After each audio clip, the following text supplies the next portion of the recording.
po sa inyong lahat at patuloy po natin papurihan ng Diyos ngayong linggo. Hallelujah.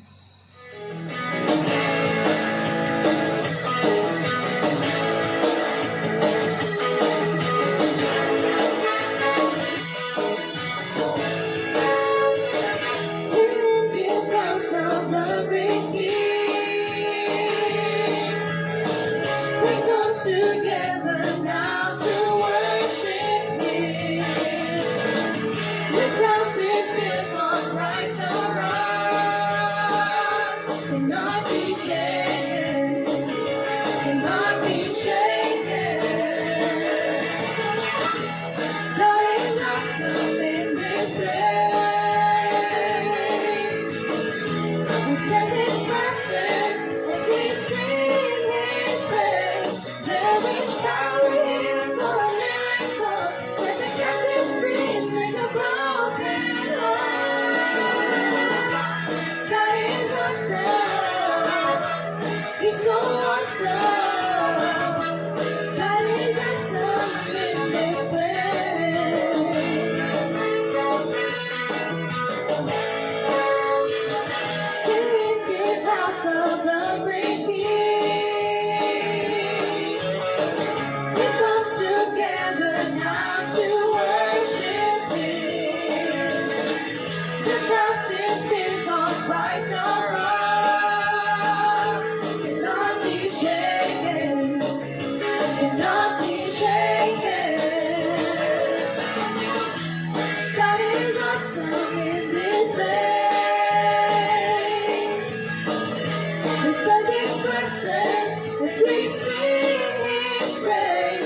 Continue, Lord, to look to you, Lord. Wait on you, Jesus. Yes, Lord. Hallelujah.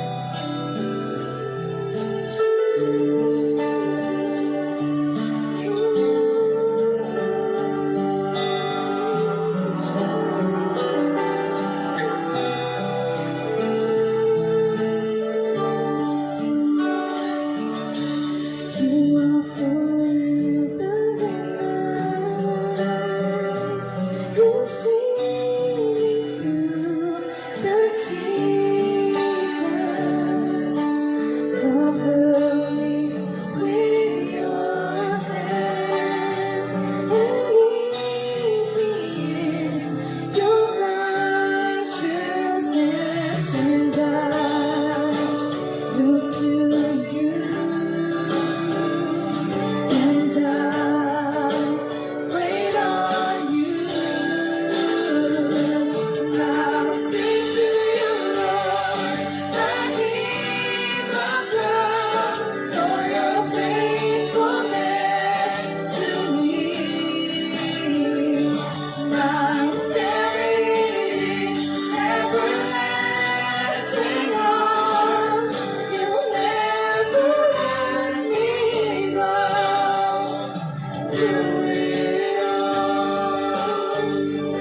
majestic, Lord. You are holy, Lord, and you are worthy, Jesus.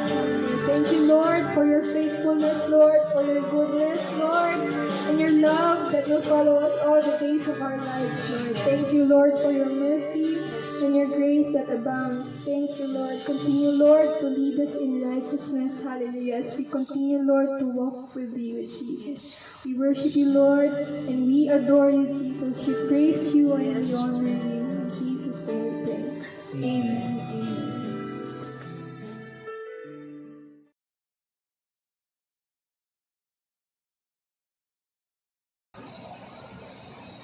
Magandang araw po sa bawat isa. At muli naririto na naman po ako upang magbahagi ng mga salita ng Panginoon patungkol sa pamamahala. Samahan niyo po ako na tanggapin ang pagpapalang mula sa ating Panginoon. At bago po tayo dumako sa ating message, samahan niyo po ako sa pananalangin. Amen. Thank you, Lord. Salamat po, Panginoon. At patuloy, Lord, na lumalapit po kami sa iyo, Lord. We humbly come before you with thanksgiving. Sa bawat araw, Panginoon, na ginigising mo po kami, pinalalakas at pinatatatag. Dalangin namin, Panginoon, yung hearing ear ng bawat isa at isang matabang lupa na pagtatamnan ng iyong mga salita. Pagpalain mo po ang bawat isang makikinig, ang bawat tatanggap, at lalakad na dala-dala ang iyong mga prinsipyo sa pangalan ni Jesus. Amen. Amen. Ang topic ko po sa araw na ito ay kinuha ko po sa pangangaral ni Pastor Wilbert Butial at ni Dr. Miles Monroe. At pinamagatan ko po kinuha ko po itong title na to sa teaching ni Pastor Wilbert na The Characteristics of a Good Manager, Managing Your Finances Well. Tingnan nga po natin dito, ano nga po ba ang ibig sabihin ng management? According to Dr. Miles Monroe, management is the effective, efficient, correct, and timely use of another person's property and resources for the purpose for which they were delegated with a view to producing the expected added value. Ang pamamahala daw po ay ang mabisa, epektibo, tama at napapanahong paggamit ng ari-arian at mga mapagkukunan ng mga ibang tao para sa layunin kung saan sila ay pinagkatiwala sa layuning makagawa ng inaasahang karagdagang halaga. At dito po makita natin, the first principle God gave to Adam is yung pamamahala, yung management. Dito sa Genesis 1:26-28, basahin po natin. Then God said, "Let us make mankind in our image, in our likeness, so that they may rule over the fish in the sea and the birds in the sky, over the livestock and all the wild animals, and over all creatures that move along the ground." So God created mankind in His own image. In the image of God, He created them. Male and female, He created them. And God blessed them and said to them, "Be fruitful and increase in number. Fill the earth and subdue it. Rule over the fish in the sea and the birds in the sky and over every living creature that moves on the ground." At dito naman po sa Genesis 2:15, the Lord God took the man and put him in the Garden of Eden to work it and take care of it. Makita natin dito na God created Adam to have dominion over the earth and the seas and all walks of life. At yung management of earth resources ang unang kinuman ng Panginoon. Makita natin dito yung management of earth resources ang unang kinuman ng Panginoon. Having dominion over the earth resources, yan yung management. That's what God created us to do, yung pamamahala. Yan yung nilikha sa atin ng Diyos upang gawin. The primary assignment to mankind is the dominion over Earth's resources, to have responsibility to manage Earth's resources. Ang pangunahing assignment daw ng tao sa mundo ay yung pamamahala. Sa creation, binigyan ng Diyos ang tao ng isang mandato sa pamamahala. Yun yung tinatawag na management mandate. Matapos likain ang lahat ng bagay, nilikha ng Panginoon ng tao upang pamahalaan. Sabi ng Panginoon, likhain natin ang tao sa ating sariling larawan at hayaan sila magkaroon ng dominion o pamamahala sa lahat ng ating nilikha. So, sabi rito sa verse 27, so God created mankind in His own image. Ang pangunahing assignment ng tao ay nananatili pa rin sa pamamahala dahil si Kristo ay dumating upang ibalik tayo, pabalik sa kung sino tayo originally. Inaasahan pa rin ng Diyos na tayo ay magiging epektibong tagapamahala sa ngayon. Magiging epektibong tagapamahala ngayon. At ang ating kakayahang pamahalaan ay nakakaapekto sa kanyang pagtugon sa atin. Yung ability natin to manage affects His response to us.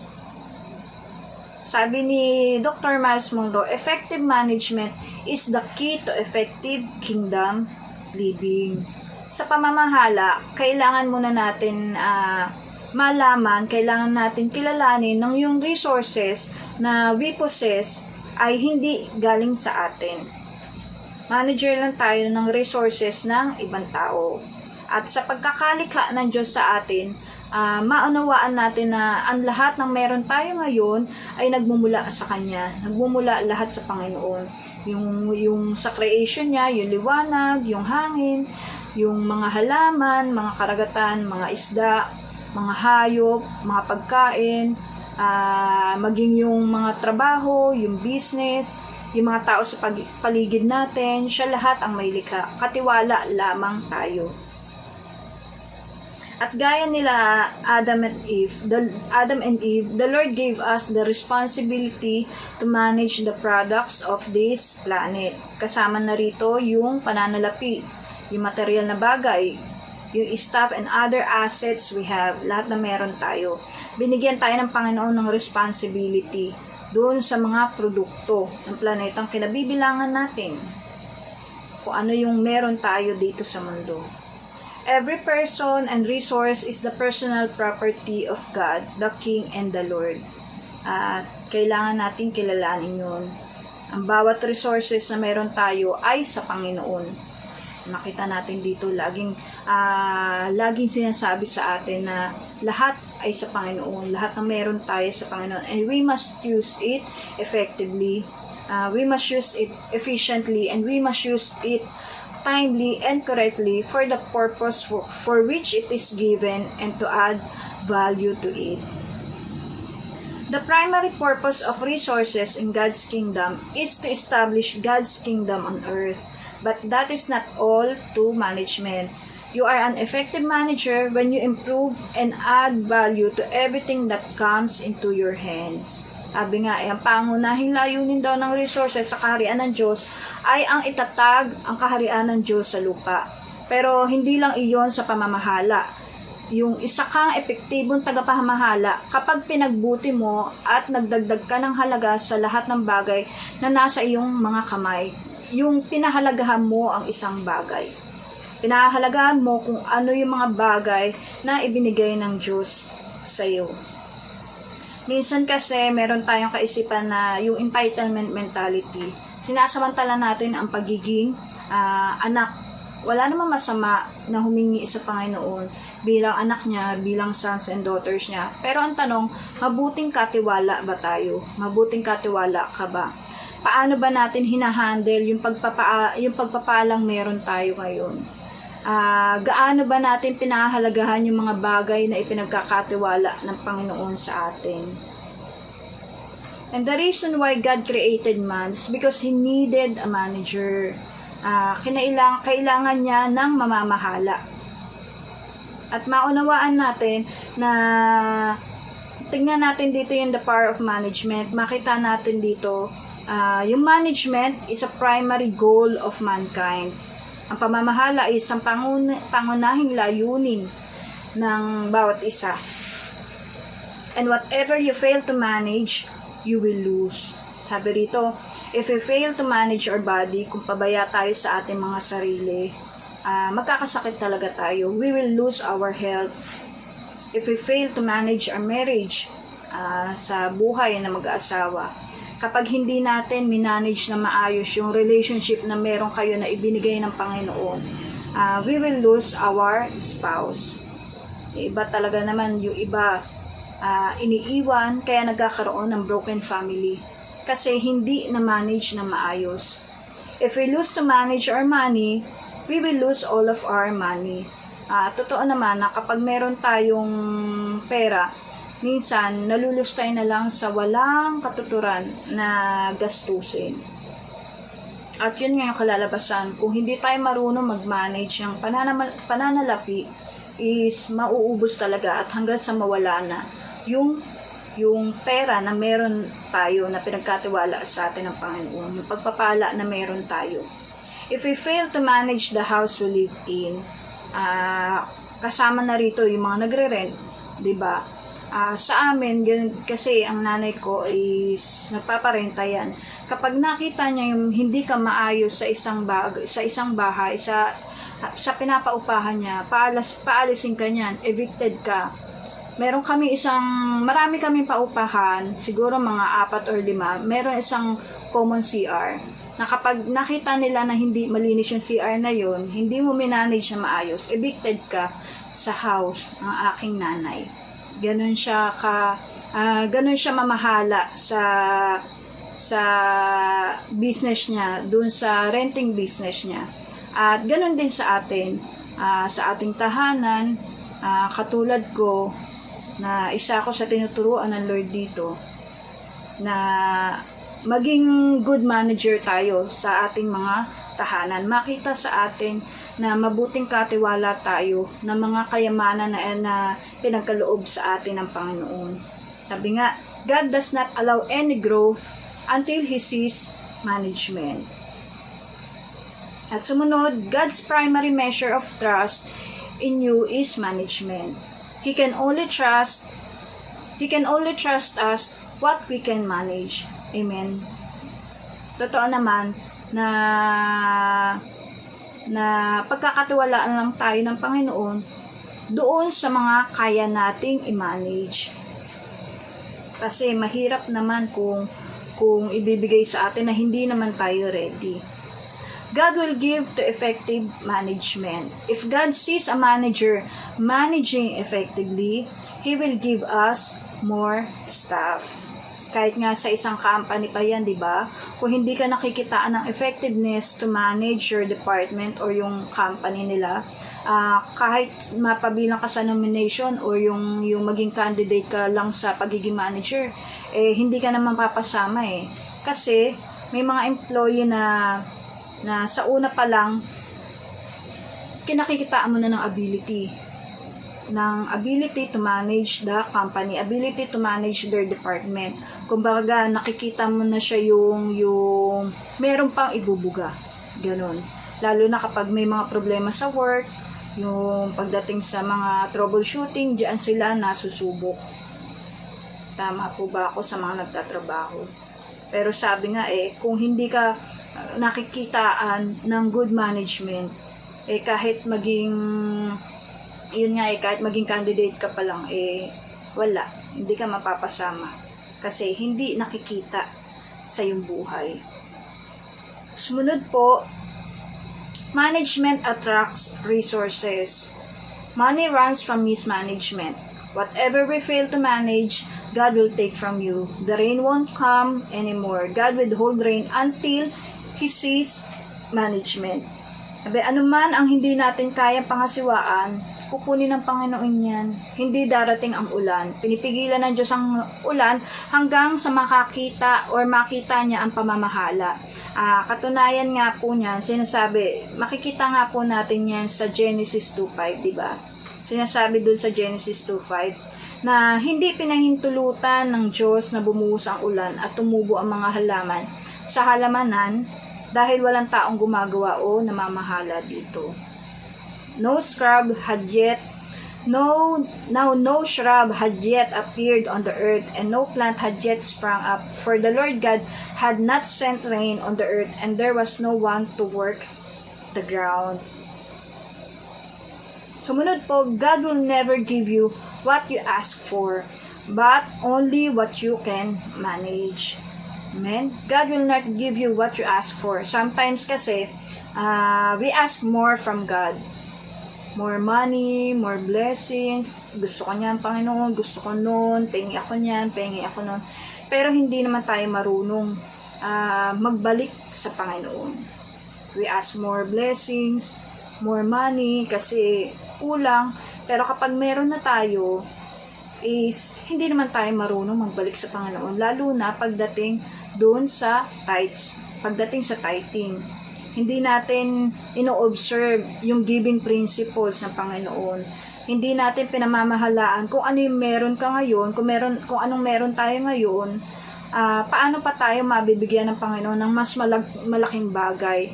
Kung sa maling pamamahala, kung mabubuhay tayo sa maling pamamahala.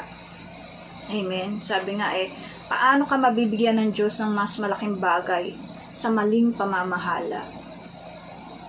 At minsan kaya tayo nagkakandagulo-gulo is because of mismanagement. Yan talaga ang nagiging problema natin. Minsan greedy tayo dahil sa maling pamamahala, kaya yung iba nagsasuffer. Gusto ng tao kasi is laging shortcut, laging madalian ang gusto ng tao. Ayaw may hirapan. Ayaw maghihirap. Nag-e-expect ng himala sa Panginoon, ayaw magtatrabaho. Yung iba naman gusto, nasa higher position agad sila, na yung iba, makikita mo naman yung iba, syempre, is dumadaan sa bawat proseso. Minsan, may mga prayer pa na, Lord, bigyan mo po ako ng trabaho. Pero hindi ka naman naghahanap, hindi ka naman nag-a-apply, naghihintay ka na may kusang lalapit sa'yo. At minsan naman, kapag humingi ka ng trabaho, pagdating mo naman sa trabaho, hindi mo naman pinagbubuti, hindi mo pinag-iigihan. Minsan may tinatawag pa tayo na forced benefits. Yung kahit hindi naman natin pag-aari, ikinukuha natin. Minsan, inuwi. So, makita natin yung mismanagement kahit sa isang trabaho sa isang company yan. Diba? Makita yung character natin. Doon sinusubok ang character natin. Sa school, mga estudyante, minsan may panalangin tayong ganito na, Lord, help me na makapasa para makasungkit naman ng with honor title. Pero hindi ka naman nag-aaral. Tignan mo yung makita, tignan lang natin yung makita lang sa ating yung sipag sa paggawa at makita ng Panginoon yung motibo. Yung motibo natin, makita lang ng Panginoon yun. Makita yung motibo ng puso natin at makita yung tamang pagmamanage sa mga bagay na ibinigay sa atin ng Panginoon.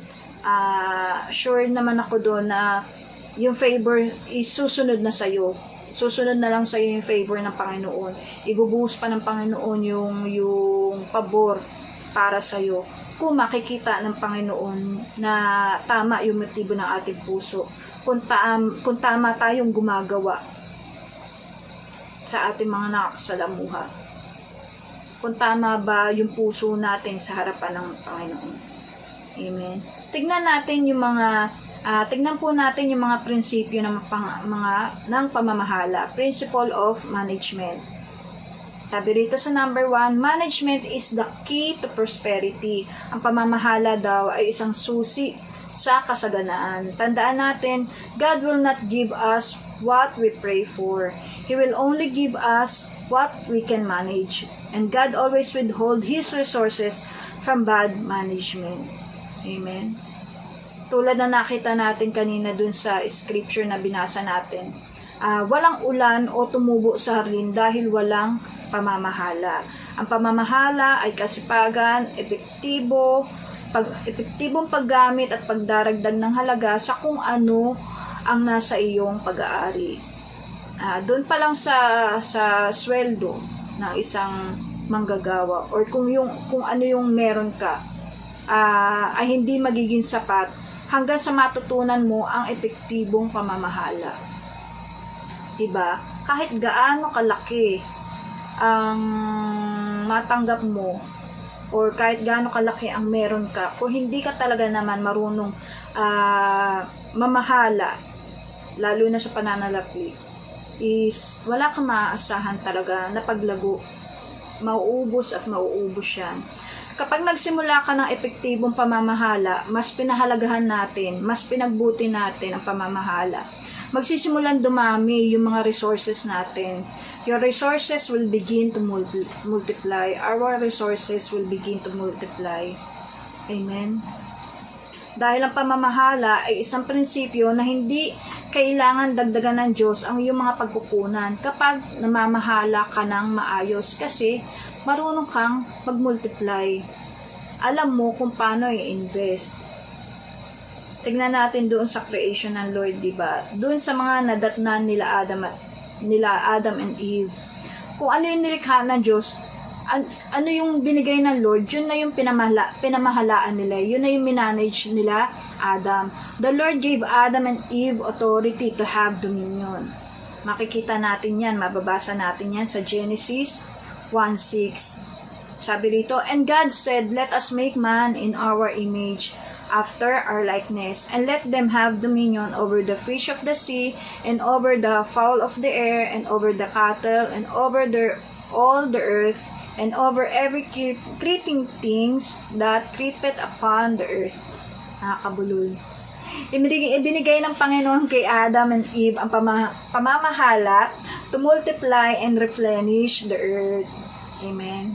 Yung management, ibinigay niya kay Eva at Adan. Ang sinumang tao na namamahala ng maayos ay makakaranas ng higit pa. Amen. Ang sinumang tao na namamahala or nagmamanage ng maayos ay makakaranas ng masigit pa. Amen. At sa pangalawang prinsipyo, principles of management is the key to promotion. Ang pamamahala ang susi sa promosyon. Kapag nagsimula ang Diyos sa tao, inilalagay niya ang tao sa pangangalaga ng mga resources ng ibang tao upang makita kung gaano niya ito pinapamahalaan bago niya ipagkatiwala sa taong iyon ang kanyang mga resources. Example dun sa parable of the talents na makikita natin, mababasa natin sa Matthew 25:14-30. Diba? Sabi rito, Jesus tells the story of a rich man who has 3 slaves. He gives each slave an amount of money, referred to as talents and possibly talents of gold, based upon that man's ability to steward and care for the money. The first steward is given 5 talents, diba? Ibinigay niya sa una yung 5 talents. Sa pangalawa is given 2 talents and the third is given 1. The master told them to care for his money, and the first 2 servants used the talents to trade and gain profit. They returned to their master with double the talents. The third servant was fearful and hid the 1 talent he was trusted with, returning just 1 talent to his master. The master scolded him, saying that he should have invested the money and received interest.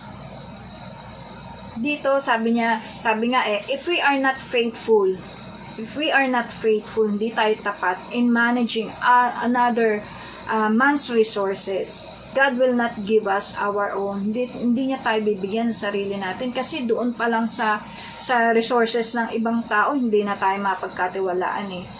Parang ito na kasi yung training ng Panginoon or yung preparation sa atin ng Panginoon para sa greater things na inilaan niya sa bawat isa sa atin.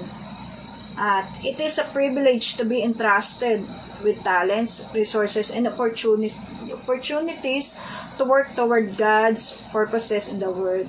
Sabi nga yung implikasyon ng parable na to is that kung gagawin natin ito, yung the first 2 servants, kung gagawin natin yung ginawa nila, we take our place among all the faithful, trustworthy servants of God. Sabi nga no matter how big or small our accomplishment may seem, gaano man kalaki o kaliit ang ating mga nagawa, is ihahanay ka talaga ng Panginoon doon sa mga faithful and trustworthy na servants ng Panginoon. Sabi po rito ni Dr. Miles Monroe, true riches, dinefine niya ang true riches as people. You must show faithfulness with money and resources before God gives you authority over people. Amen? At makita po natin sa Luke 16:11 yan. If we are unfaithful in the use of earthly riches God has entrusted to us, then God will not entrust true and everlasting riches to us. Amen? Sabi, kung hindi tayo mapagkatiwalaan sa maliit, paano pa tayo pagkakatiwalaan ng Panginoon sa totoo at yung everlasting na kayamanan. At sa pangatlong principle of management, sabi po rito, tithing is God's management training program. Tithes is God's management training program. Ang ika po ay programa ng pagsasanay sa pamamahala ng Diyos. Ang pangunahing paraan na ginagamit ng Diyos upang sanayin tayo ay yung ating pagiging epektibo sa pamamahala sa pamamagitan ng tithes or ng ikapu. Tandaan po natin na hindi kailangan ng Diyos ng pera. Ang Diyos ay hindi nangangailangan ng pera. Sa pamamagitan ng ikapu, He simply releases His resources to us and sees if we can set apart a portion of it in recognition that we don't own all of it.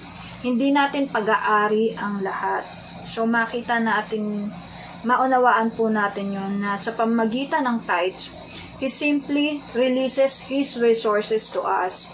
At tinitingnan niya if we can set apart a portion of it in recognition that we don't own all of it. Kung hindi mo maitalaga o maibibigay ang 10% ng mga yaman ng Diyos na nasa iyong pag-aari, is nangangahulugan lamang na hindi ka maaaring maglabas na masigit pa when He has an assignment to be completed with you. Diba? Doon nga lang sa maliit, hindi mo na kaya ilabas yung malaki pa kaya. The entire purpose of releasing His resources to you is therefore defeated. Tandaan natin na ang pangunahing layunin ng resources sa kaharian ng Diyos ay gamitin ito para sa kanyang agenda. Ang Diyos ay hindi na nagmamay-ari ng 10%. Hindi siya yung nagmamay-ari ng 10% ng ating mga resources. Dahil siya ang nagmamay-ari ng lahat ng ito. 100% pag-aari ng Panginoon. We release the 10% as a submission to the fact that He owns all. At ngayon, nakita na natin yung mga prinsipyo ng pamamahala. Tignan naman natin yung mga qualities of management. Dito na po tayo papasok sa characteristic of good management. Sabi dito, good management. The way to experience true victory is through effective management or stewardship. Bilang tagasunod ng Panginoong Jesus, we are called to faithfully manage yung tiwala, yung trust, pagdating sa time, sa talent, and treasure na ibinibigay sa atin ng Panginoon. Responsable tayo. May pananagutan tayo sa kabuuan. All that we are and all that we have, lahat ng meron tayo ay accountable tayo. Amen? Ito yung sagradong pagtitiwala sa atin ng Diyos mismo. Dahil siya mismo yung nagbigay sa atin ng mga ito At ang intention ng Lord ay yung pamamahala natin, yung pagmamanage natin, yung pamahalaan natin ang lahat ng ito sa paraang nakakapagbigay ng kaluguran sa Kanya. At magbibigay ng pinakamalaking pagbabalik o yung greatest return para sa Kanyang kaluwalhatian at para sa Kanyang kaharian. Sabi nga po, one of the areas of life management involves our management of resources and our generosity with it. Itinuturo ni Jesus yung mga talinghaga or yung mga parable tungkol sa topic na to at maging yung mga apostles, diba, ay sumulat din tungkol sa mga ganito. All of our monetary and yung material na yaman ay dapat ialay sa Panginoon at pamahalaan ng tama para sa Kanyang kaluwalhatian. Amen. At makita po natin dito sa Matthew 6:33. But seek first His kingdom and His righteousness, and all these things will be given to you as well. Kingdom is a government, and a government is in the business of managing resources. Kinuha ko po ito kay Pastor Wilbert Putian. Good management emanates from observing kingdom principles. Sinasabi po rito na ang mabuting pamamahala ay nagmumula sa pagsunod sa mga prinsipyo ng kaharian. And to manage effectively, we must start observing God's principles. We must follow the truths from God. We must live according to God's principle, yung God's principle, the original, yung fundamental source of everything. Tignan po natin dito sa Luke 16 verse 10 to 11. Whoever can be trusted with very little can also be trusted with much, and whoever is dishonest with very little will also be dishonest with much. So if you have not been trustworthy in handling worldly wealth, who will trust you with true riches? Ang tao mapapagkatiwalaan sa maliit na bagay ay mapapagkatiwalaan din sa malalaking bagay. At ang taong madaya sa maliliit na bagay ay magiging madaya rin sa malalaking bagay.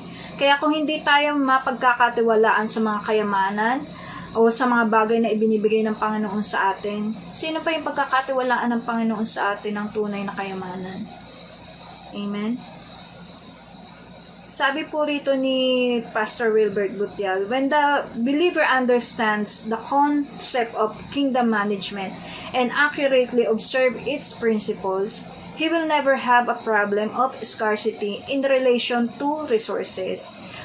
Kapag daw naunawaan natin ito, kapag naunawaan daw natin ng isang mananampalataya ang konsepto ng pamamahala ng kaharian at tamang sinusunod ang kanyang mga prinsipyo ng kaharian, ang prinsipyo ng kaharian, hindi na tayo mamumroblema sa kakulangan.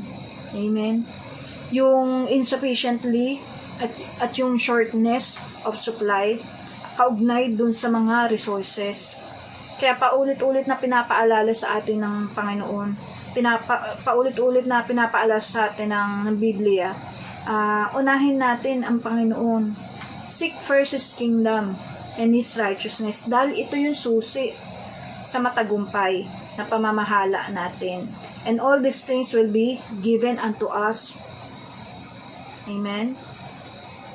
Kaya hanapin natin, unahin natin na mapabilang sa kaharian ng Diyos, sa gobyerno ng Panginoon, at yung pagsunod sa kanyang kalooban. Inilalagay tayo nito upang maranasan ang impluwensya ng kaharian ng Diyos sa ating buhay dito sa lupa.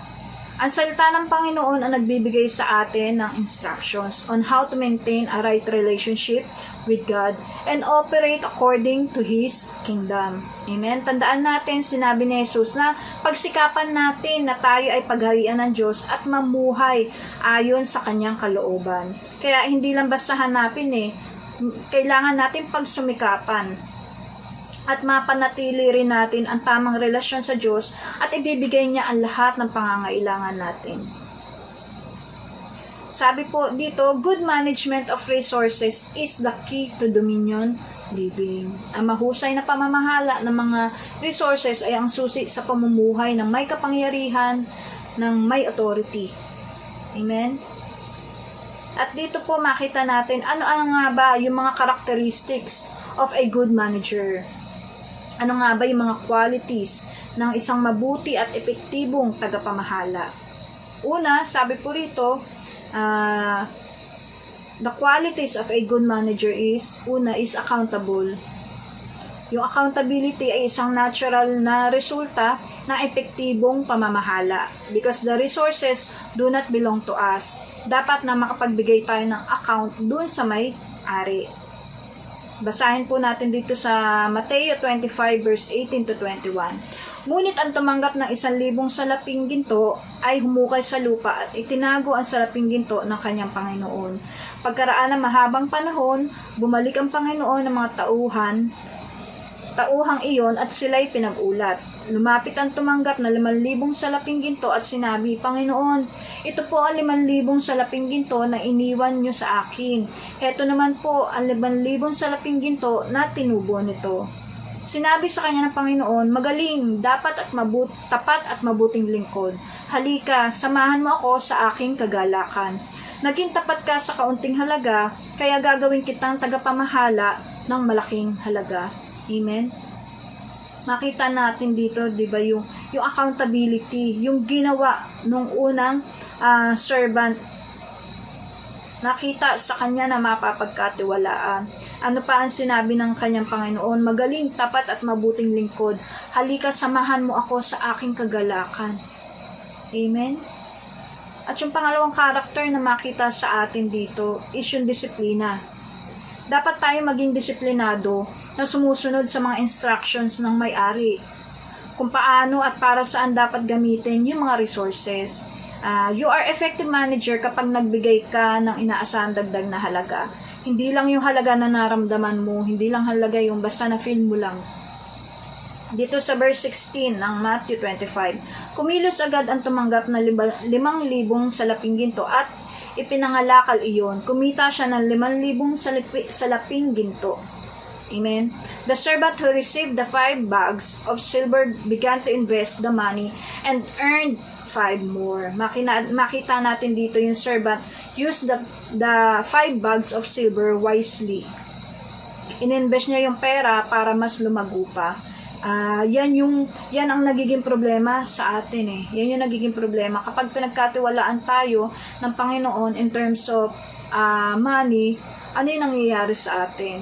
Yung small amount pa lang, hindi na nga tayo marunong mag-invest, hindi na nga tayo marunong mag-invest wisely, kung saan-saan pa natin dinadala, na hindi naman nakakapag-add, hindi naman nakakapagdagdag ng value. Minsan, nalulustay nga, gaya ng sinabi natin kanina, di ba? Minsan, nalulustay na lang sa walang kapararakang paggastos. At wag po kayong mag-alala. Dahil kahit ako na nag-share is nauna ng pinangaralan ng Lord. Una nang tinamaan ni Lord habang ginagawa ko po ito. Pero sa totoo, ang dami nating reklamo sa buhay. Minsan, kesyo kulang ang meron tayo. Pero hindi pa rin natin pinamahalaan ng tama. Kulang na nga, hindi pa natin minanage ng tama. Amen. So, kailangan talaga natin ng disiplina. Disiplina sa kung paano mag-manage ng resources. Kailangan natin ng disiplina dahil hindi tayo matatawag na good manager kung wala tayong disiplina. May narinig na ako sa preaching ang sabi niya, tayo mga Pinoy, ang hilig natin sa sale. Okay lang naman mamili kung sale. Pero yung kahit hindi mo naman kailangan, bibili ka kasi nainganyo ka kasi nga sale eh. Ang laki ng discount. Click to add to cart ka, then place order, nang hindi pinag-iisipan ng maraming beses. At naranasan ko po yan. Tapos kinabukasan, nga ka. Yung iba kasi, mangungutang pa para pambayad lang kasi sayang daw yung sale. Meron pong mga ganyan. Pero sabi nga hindi naman natatapos ang sale eh. Maging yung lagi din naman tayong may bagong items, laging may bago. Maging sa pananamit, laging may bago lumalabas. At hindi mauubos yung sale. Paulit-ulit, isa-sale nila yan. Kaya anong nangyayari, because of the loss of the eyes, ayun, nahuhulog tayo sa patibong. Wala tayong ginawa kundi gumastos. Sabi po rito ni Dr. Miles Monroe, money is not your problem. Management is our problem. Management is not our problem. Management is our problem. And if we can produce something, it will never run out. Sabi nga, kung marunong lang tayo mag-produce ng isang bagay, hindi tayo mauubusan. Paano nga tayo makakapag-produce if hindi natin didisiplinahin yung ating mga sarili sa pamamahala ng mga bagay na ipinagkatiwala ng Panginoon sa atin. Amen? Kailangan po natin ng disiplina.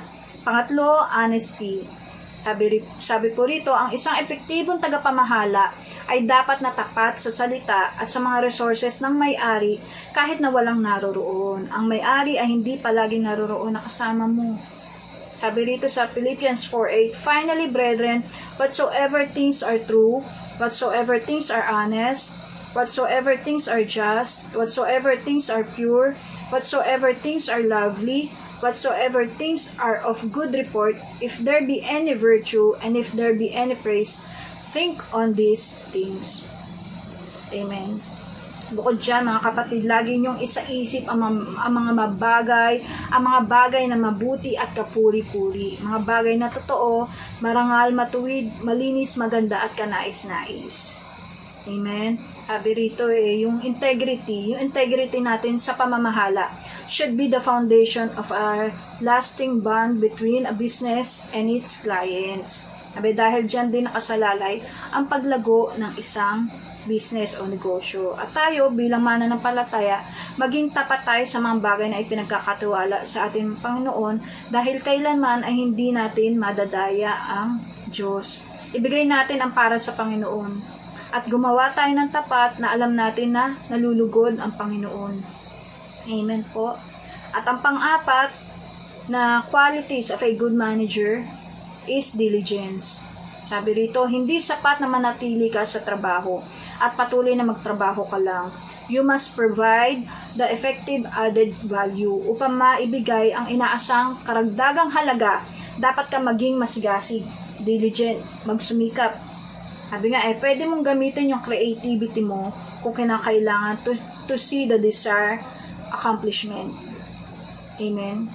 Kahit sa mga kabataan, kaya natin mag-produce. Sabi nga God gave us the power to create wealth.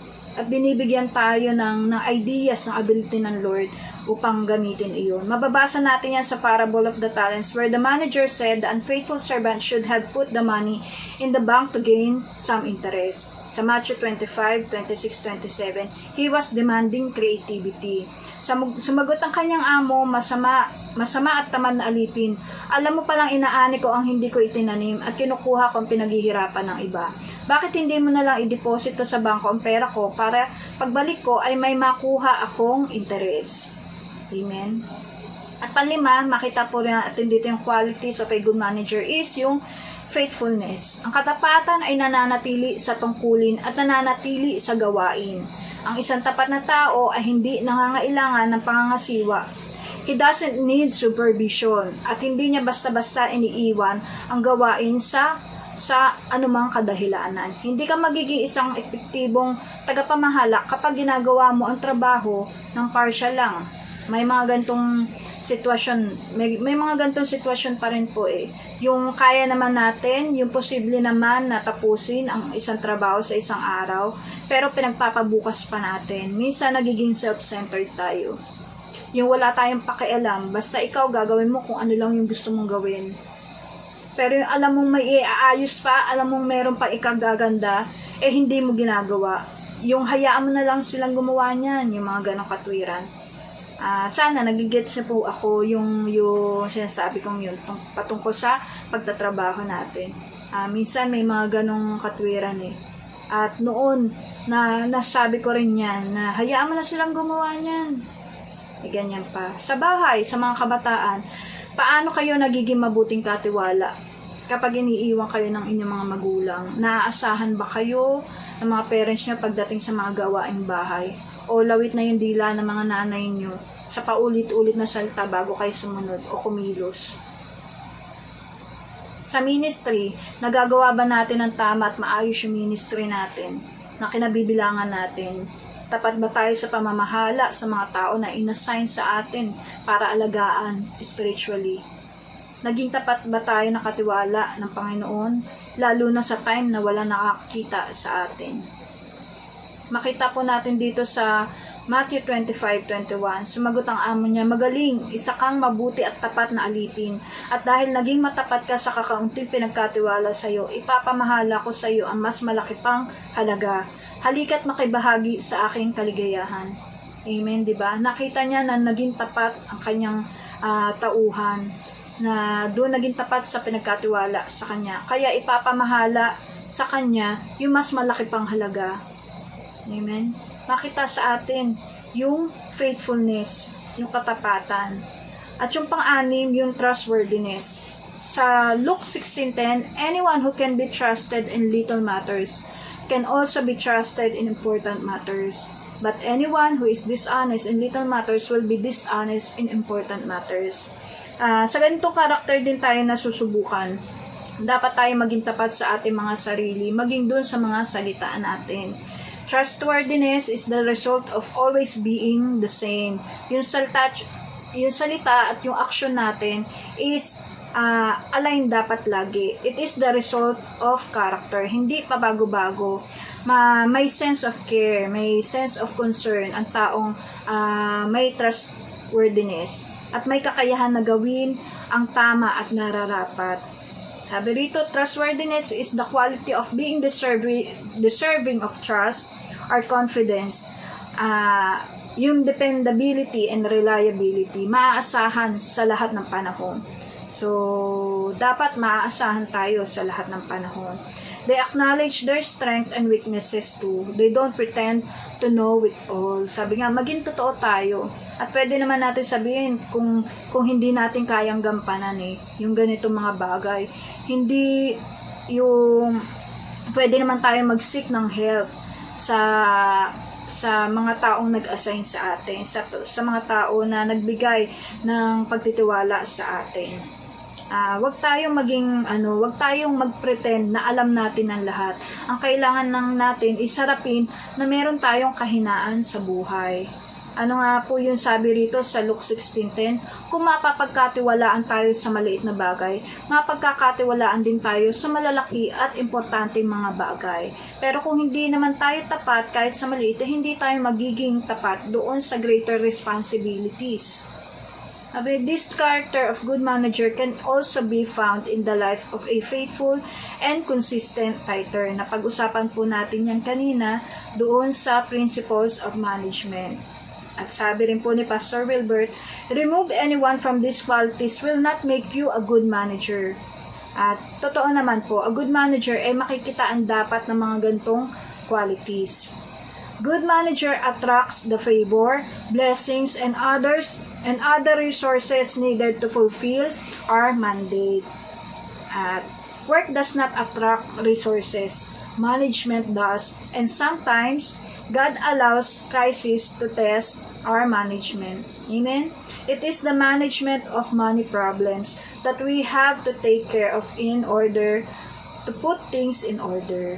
Amen. Matutunan natin yung paggastos ng mas kaunti kaysa doon sa kinikita, yung pag-iipon ng pera. Naalala ko po nung bata ako, mahilig po ako talagang mag-save ng money. Nag-start lang ako ng mali. Paano ako nag-start na mali? Yung nangupit ako sa nanay ko. Ano pa yun? Parang wala pa yata akong kinder noon. Yan yung wag na wag niyong gagawin. Dahil against sa Lord yan. Kasi yung pangupit is kinuha may pag-aari ng iba na walang paalam. Siguro hindi pa nga ako nag-aaral niya nung ginawa ko yan Yung mga kinukupit ko, tinatago ko lang dun sa damitan ko. Imagine yung ganun kabata. Wala pang kinder. Syempre napagalitan ako. And eventually, natutunan ko rin yung tama. Kapag binibigyan ako ng pera, bata pa rin ako noon, meron akong alkansya. Kapag may gusto akong bilhin, hindi ako humihingi kasi nung araw po talaga is mahihiyain ako. Tapos, yun, iniipon ko yun, doon ako kumukuha ng panggastos ko. Yung pag meron akong gustong bilhin na candy, at yung pag may nagbibigay sa amin, mga tito, mga tita, ayun. Yung mga tig-5, tig-G's, masaya-masaya na ako noon kasi marami nagbibigay sa amin ng mga 5 na mga G's. At nilalagay ko yun sa yung pulbos pa na lagayan namin. Ipapakat namin yun ng kutsilyo para lang magkaroon ng butas. Hanggang noong high school ako, dala ko pa din yung ganong habit ng pag-iipon. At sigurista pa nga ako nung time na yun naging high school ako. Kasi nung time na nag-iipon ako, meron akong alkansya. Hindi talaga mawawala sa pamilya yata yung meron kang kapatid na maluloko talaga. So, nung may alkansya ako, nawalan ako ng pera, umiiyak ako. Sabi ng nanay ko, sabi niya, bakit ka umiiyak? Sabi ko, nawala yung pera ko dito sa alkansya. Talagang iyak ako, masama ang loob ko. Sabi niya, paano mo nalaman nawala yung pera? Kasi sa sobrang sigurista ko, bago ko ilagay sa alkansya, sinusulat ko yung number, yung serial number nung pera. Kaya nalalaman ko na nawawalan ako. Di ba, sigurista? Sabi nga, yun nga, at dumating yung time na third year high school na ako. Nung time na yon, hindi na ako nag-alkansya. Nung third year high school naman, nag-open ako ng sarili kong bank account. As in, ako lang yung mag-isa na pumunta sa bangko, pinasa ko yung mga requirements. At kapag nung time na nagtitinda yung mami ko, doon sa store niya, nagtitinda ako, tumutulong ako, inaabutan niya ako, tapos yung inaabot niya sa akin, yun yung inilalagay ko sa bangko. At nung naging kami na ni Kuya Jams, is nililibre ko yan lagi. Lagi ko yan nililibre noon. Pero may mali nga eh. Sabi nga eh, doon sa ginawa kong pag-iipon, is may mali or may kulang din doon sa ginagawa ko. Dahil naubos din siya eh. So, nung time na yon, high school ako, close ko rin yung account ko. Kasi nga, wala na akong ibang pinagkukunan nung time na yon. Nung hindi na ako nagtitinda. At nahihiya naman din ako, syempre, hihingi ka lang. At ito na nga yun sabi na matutunan natin. Ang paggastos ng mas kaunti kaysa sa iyong kinikita. Yung pag-iipon ng pera, yung pamumuhunan or yung pag-i-invest natin. At iba pa. At yung mahusay na may gawi sa pamamahala sa pera, yung good management habits. Sabi nga, di ba nga eh, nag-start ako ng mali, natapos ako ng mali. So, akala mo nakaka-impress, di ba? Kasi bata pa lang, nag-iipon na ako eh. Pero sabi nga eh, big no-no yun. Na mali yung inumpisahan ko, mali rin yung naging katapusan kasi hindi ko na pinagpatuloy. Nung naubos yung pera, wala na. So, close ko na yung account. Pero nung nag-asawa ko, si Kuya James na yung kumikita, diyan naman ako uli, sinubok ng Panginoon. How I manage yung pinagtrabahuhan ng asawa ko. Yung asawa ko kasi hindi yan mahigpit financially. Binibigay niya sa akin yung pamamahala doon sa kinikita niya. Yan yung training ng Lord sa akin eh. Doon sa unang pinag-usapan natin sa management principles, di ba? Kung matatandaan nyo. Then, pinagpatuloy ko yung pag-iipon. Nung nag-asawa ko, pinagpatuloy ko yung pag-ipon, pero still, tinuturuan pa rin kami. Tinuturuan pa rin ako sa tamang pag-gastos ng Panginoon. Yung buong sweldo na ibinibigay sa akin, ako yung nagmamanage. Ako yung nagmamanage ng gastusin. I make sure na yung para sa Panginoon ay sa Panginoon. Unang-una yan sa listahan na hindi ko gagamitin for emergency. Dahil yun ako eh. Yun yung naging pamamalakad ko na. Kapag para sa Lord yan. Kung yun yung mga nakakilala sa akin, alam nila kung how do I manage financially. Lalo na, isa lang naman yung source of income namin. So, nililista ko yung mga expenses, nakaseparate na yung mga pambayad sa bills at allowances, hindi ko gagalawin yan. At kung nagalaw ko man yung mga pambayad sa bills, sinisiguro ko na bago dumating yung due date is na balik ko na yan. Kaya noong pandemic, na-amaze ako sa Lord, diba? Ang lalaki ng bills natin noon kasi ilang mansyon na hindi nakalabas yung nagre-read ng kontador. At salamat sa Lord dahil nakabayad ako in cash ng pandemic. Sabi, ang pagkakatanda ko is yung naging bill namin is 11,000. At nabayaran ko lahat yun. So, ilang mansyon at naipon at hindi ko ginalaw kasi nga para sa electric bills naman siya. Kaya hindi ako nabigitan kasi nakabudget na siya. So, ayun na nga. Kaya napakahalaga ng sharing natin sa umaga pong ito dahil kahit ako, tinuturuan pa rin ng Panginoon. At napapanahon ang mga salitang ito, lalo na humaharap tayo sa krisis ng mundo. Paano tayo magiging mabuting katiwala ng ating Diyos? Paano natin pamamahalaan o imamanage na maayos yung mga bagay na gustong ipamahala sa atin ng Panginoon. Hindi lang ito tungkol sa pananalapi eh. Even yung buhay natin, paano natin minamanage. Yung relationship natin, yung buhay natin sa work, sa church, sa ministry na ginagalawan natin, sa community natin. Ready na ba tayo sa greater things na inihanda ng Lord sa bawat isa sa atin? Dapat maging handa tayo. Kaya we need to take these words as an opportunity na matuto. Take this as an opportunity mula sa Panginoon. Ang mga salitang ito, sa Kanya galing ito full of wisdom and empowerment in good management. At tandaan natin, hindi pinahintulutan ng Diyos na tumubo ang anumang bagay dahil walang tao na ipinadala upang magtrabaho sa lupa. Nilikha ng Diyos ang tao upang magkaroon ng kapangyarihan sa lahat ng mga nilalang sa lupa na nangangahulugan na kailangan niya ng tao upang pamahalaan yung mga resources ng mahusay at mabisa. Nais ng Lord na maging economist tayo. Paano natin mapapalago yung kayamanan na ipinagkaloob niya sa atin? Paano natin i-maximize yung small things? Matuto din tayo dun sa ibang mga nagnenegosyo. Sabi nga walang kailangan ng Panginoon mula sa atin. Simula noong nilikha niya ang universe, nais niya matutunan ng tao kung paano pamahalaan o kung paano i-manage ang pananalapi ng tama at ng mahusay. Sabi nga naibibigay ba natin sa Panginoon yung nararapat para sa kanyang layunin? It is about discipline. Then He can trust you with greater things. Amen. Habang may chance pa na ibinibigay ang Lord, ituwid na natin yung ating mga sarili. I-manage na natin ng tama yung mga resources na ibinibigay ng Lord sa atin. Mapagkatiwalaan tayo kahit ng ibang tao. And then kapag nangyari yun, kahit hindi ito nakikita ng tao, hindi ito lingid sa Panginoon, ang Panginoon mismo ang magre-reward sa iyo. Ang Panginoon mismo ang magbibigay ng greater things sa iyo. Kapag nakita niya na kahit sa maliit na halaga, kahit sa maliit na resources ay mapapagkatiwalaan tayo. Makikita sa buhay natin, sa ating pamamalakad, yung character, yung qualities of a good management or manager. Amen?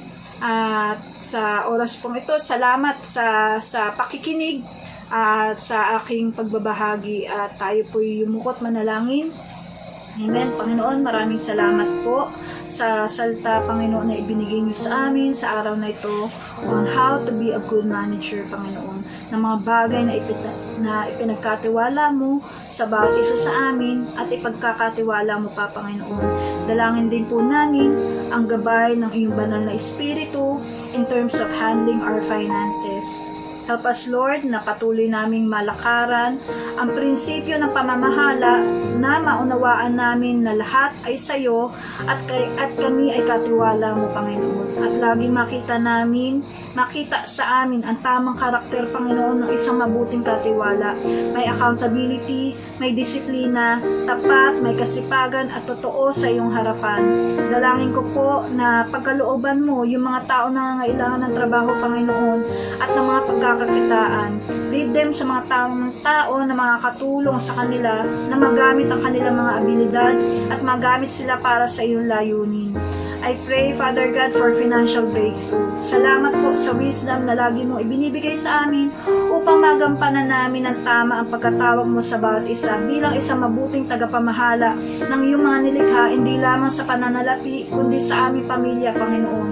Sa aming katrabaho, mga kaibigan, maging sa nature, Lord, na mapangalagaan namin ng tama at hindi kami maging sanhi ng kasiraan ng aming kalikasan.